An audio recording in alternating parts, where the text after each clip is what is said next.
नमस्कार, बहुत स्वागत आपका। मैं हूं आपके साथ मनुरा सक्सेना। जय श्री राम। 2 अप्रैल को हनुमान जयंती है और ऐसा माना जाता है कि बजरंग बली की आप सच्चे मन से पूजा करते हैं ना, तो आपके सारे कष्ट दूर कर देते हैं बजरंग बली।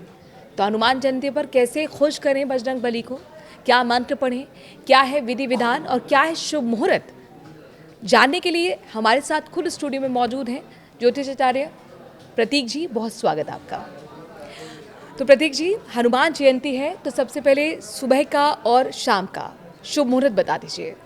देखिए, जिनके जो संकट मोचक हैं, हाँ जो सारे संकटों से मुक्ति देखते हैं, वो उनके लिए क्या मुहूर्त और क्या ना मुहूर्त। जी, जहाँ वो प्रकट हो जाए, जहाँ वो बैठ जाए, वही अच्छा समय हो गया। लेकिन अब जैसा कि आपने पूछा, तो सुबह के समय 8:16 से लेकर 10 बजे तक का अच्छा समय है। और कहते हैं, आपने देखा भी होगा, हनुमान जी के मंदिर में विशेष तौर से शाम को भीड़ ज़्यादा लगती है। जी बिल्कुल। तो शाम के 5 से लेके 11 तक आप कभी पूजा कर सकते हैं। सर्वश्रेष्ठ समय वहाँ पर भी 7:15 से लेके 9 बजे तक का रहेगा। वो उस समय अगर आप पूजा करते हैं तो ज़्यादा लाभ मिलता है। जी, और प्रसाद में बूंदी। देखिए, यहाँ पे एक चीज़ आपको बता दें मनुराज जी, हनुमान जी का जयंती नहीं है, जन्मोत्सव है। जी क्योंकि हनुमान जी की, आपको पता है ना, एक और जयंती होती है जिसे आप हनुमान जयंती बोलते हैं, कार्तिक मास की चतुर्दशी को। जी। क्यों? कहते हैं सीता जी ने सेवा भाव देखकर हनुमान जी का उन्हें वरदान दिया था अमरत्व का। अच्छा। वो अमर हो गए। तो क्योंकि महाराष्ट्र में जन्म हुआ था, नासिक में, जी, तो जी। उधर साइड वो वाली जयंती खूब मनाई जाती है और ये पूरे देश में मनाई जाती है।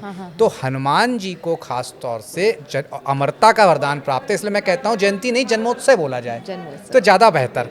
तो जन्मोत्सव है 2 तारीख को, और यहाँ पे भी 1 और 2 का कन्फ्यूज़न है, क्योंकि 1 तारीख को दोपहर से पूर्णिमा लग रही है। अच्छा, इसमें भी कंफ्यूजन आ गया। जी, वो तो जरूरी है ना। अगर वो नहीं होगा तो आप हमें लोगों को बुलाएंगे नहीं।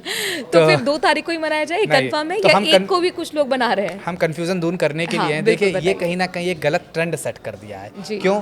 पहले 2 तरह के पंचांग होते थे मनुराज जी। एक होता था उज्जैन से निकलता था, दूसरा काशी से। जी। और एक होता था मतलब उधर दक्षिण भारत के लिए, क्योंकि सूर्य का फर्क आ जाता था। अच्छा, एक होता था पूरा काशी से लेके हम जहाँ बैठे यहाँ तक के लिए। उत्तर भारत। अब क्या है, चिंटू मिंटू संटी बंटी सब गली गली में पंचांग छाप रहे हैं। तो अब क्या हो रहा है, कोई पूर्णिमा 2 घंटे इधर कर दे रहा है, कोई उधर कर दे रहा है। तो इन पंचांगों की वजह से ही समस्याएं हैं। तो पूर्णमासी की अगर बात करें, उदया तिथि के अनुसार हनुमान जी की जयंती चैत मास की पूर्णिमा, हनुमान जन्मोत्सव 2 तारीख को ही मनाया जाएगा। जी, 2 तारीख को शुभ मुहूर्त की भी बात हो गई, अब पूजा का विधि विधान भी बता दीजिए।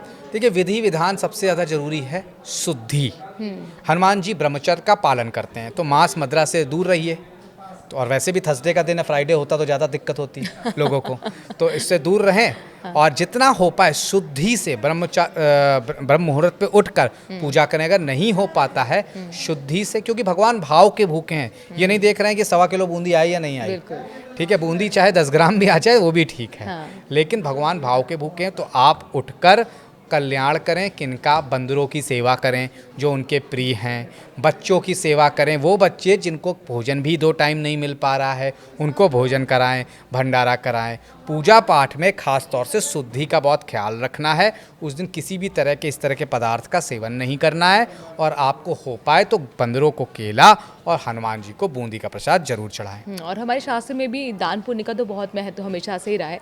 उसके लिए तो कोई दिन भी डिसाइड कोई नहीं है, दिन हर भी दिन नहीं। आप बस सच्चे भाव से आप ये सब करिए। अच्छा प्रतीक जी, चूँकि आपने यहाँ पर बताया कि जन्मोत्सव है हनुमान का, तो कोई खास मंत्र भगवान हनुमान को खुश करने के लिए?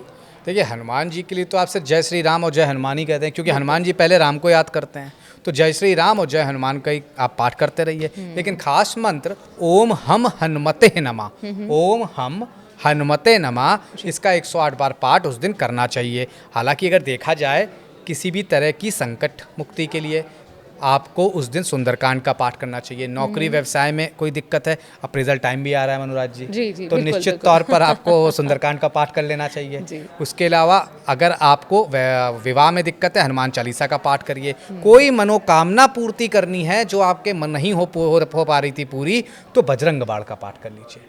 और सबसे सिंपल ओम हम हनुमते नमः, जो ना कर पाए ये सब, वो इसका पाठ करें। बिल्कुल, ये सबसे आसान है और बहुत झटपट, अगर आप जल्दी में भी हैं तो भी आप सच्चे मन से इस मंत्र का जाप कर सकते हैं। कोई शुभ संयोग भी बन रहा है? निश्चित तौर पर जिस दिन हनुमान जी हों पूर्णमासी का दिन है, हाँ। क्योंकि उसी दिन हर साल मनाई जाती जी। है, तो संयोग अपने आप में अच्छे योग बने हुए, सर्वार सिद्धि योग बना हुआ है। तो आप खास तौर से इस योग में, इसलिए मैं कह रहा हूँ चने का भी भोग लगाइए हनुमान जी को, चने का दान करिए, क्योंकि मंगल मीन राशि में जा रहे हैं मनुराज जी, जहाँ शनि मौजूद हैं, जी। और शनि और मंगल कहीं ना कहीं, शनि और राहु अंगारक योग होते हैं। शनि और मंगल खास तौर से अंगार तो नहीं उठेंगे, अब जैसे जो अंगार उठ रहे हैं ईरान और इजराइल में, वो थमेंगे थोड़ा से 2 तारीख से, लेकिन अच्छा, थमेंगे? वो थमेंगे थोड़ा, लेकिन कहीं ना कहीं इशू अभी भी रहेगा, क्योंकि शनि के साथ हैं। शनि और मंगल दोनों ही एक चीज दिखाते हैं।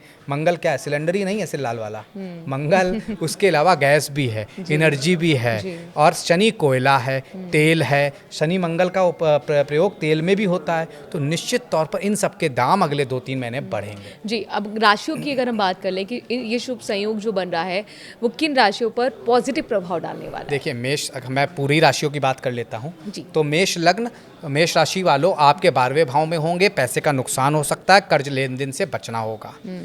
वृषभ लग्न, वृषभ राशि वालों आपके 11वें भाव में होगा, राजनीतिक सत्ता मिलेगी, चुनाव आ रहे हैं, लाभ भी मिल सकता है, बड़ा पद मिल सकता है। मिथुन लग्न, मिथुन राशि वालों 10वें भाव में होने की वजह से करियर में उत्थान आएगा, अप्रेजल आपका अच्छा हो सकता है। कर्क लग्न, कर्क राशि वालों भाग्य भाव में होने की वजह से विदेश यात्रा होगी, पैसा रुपया आएगा, अधिकारियों का सहयोग मिलेगा, लेकिन 9वां भाव पिता का होता है, पिता से अगर आपने रिश्ते अच्छे नहीं है तो कर लीजिए, अगर उनकी बात नहीं सुनी तो नुकसान भी हो सकता है। सिंह लग्न, सिंह राशि वालों इनको सबसे ज़्यादा सचेत रहना है मनुराज जी, इनको खास तौर से चोट लग सकती है। 8वां भाव ससुराल का है, कोर्ट कचहरी हो सकती है, ससुराल पक्ष से विवाद हो सकता है। कन्या लग्न, कन्या राशि वालों पति पत्नी के थोड़े बहुत झगड़े हो सकते हैं, और व्यापार में कोई चीट कर सकता है। तुला लग्न, तुला राशि वालों लाभ की स्थिति है, 6वां भाव शत्रु का नाश होगा, बीमारियों का नाश होगा, नौकरी का भी है, नौकरी में लाभ मिलेगा।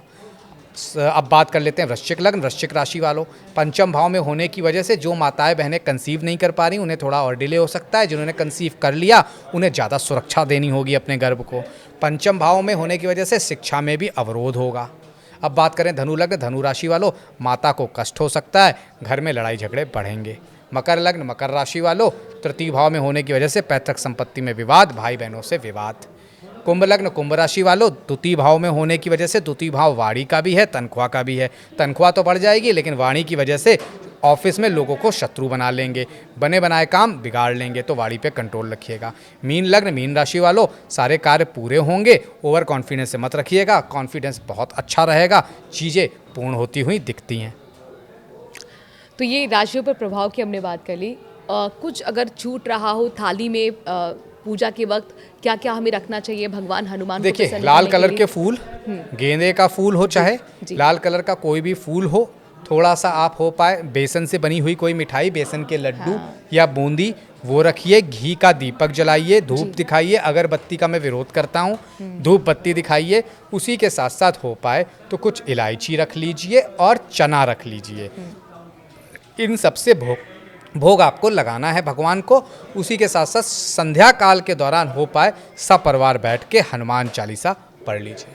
और हम यही उम्मीद करते हैं, भगवान से प्रार्थना करते हैं कि संकट मोचक आपके सारे संकट दूर कर दें।